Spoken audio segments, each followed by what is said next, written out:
Thank you so much for being here with us. She's going to start off talking about cookware and storage containers, something we use every day, but probably don't think a lot about. So I'm excited to learn everything I'm doing wrong and hopefully make a lot of changes. She'll also be talking about the cleaners we use, drinking water, produce. And I also want to share that Olga is not a stranger to breast cancer.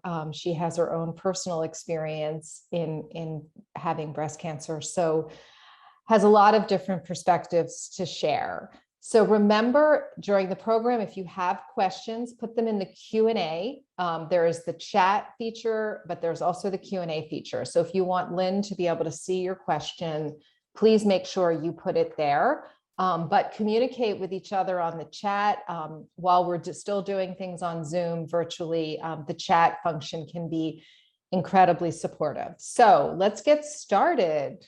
Olga, I'm turning it over to you. Awesome. Thank you so much, Jean. Thank you, everybody in the audience. Really welcome. And thank you for coming to spend time with us tonight. I'm truly excited and also humbled to be doing this presentation tonight. As Jean mentioned, I come to the topic of basically a healthy lifestyle for in the context of breast cancer or any cancer, with a double experience as a researcher who worked on cancer risk assessment and carcinogen risk assessment for more than 10 years of my career. And that is a research effort that I lead at Environmental Working Group. And approximately now is my 1 year date from when I received last summer a diagnosis of invasive breast cancer. 2 surgeries and a complete mastectomy later, I kind of like really embraced my life as is, really focusing on gratitude. So I am different as I do my science now, because talking about, well, exposure to such and such chemical has 1 in 10,000 risk of cancer, it sounds very, very different to me as a researcher after breast cancer surgeries and before. But the science does not change. And some of the tips which I will share tonight, they're actually good for everybody. And I think that's really my core message, is the kind of changes that we may discuss, especially in the Q&A, and not just for people who may have just received the diagnosis, who may well be past treatment and just have a clean bill of health. They are good for children, people of any age, people of any health condition, because good cookware, good quality water, avoiding toxic chemicals, that is good for all of us. So I'd love to speak a little bit about Environmental Working Group. Our website, easy to find and to remember, ewg.org. I first joined EWG in 2007. I came to EWG from academic research. And for me, the reason to move into the non-profit research sphere was very specific, is that I wanted to work on policies that can help people here and now.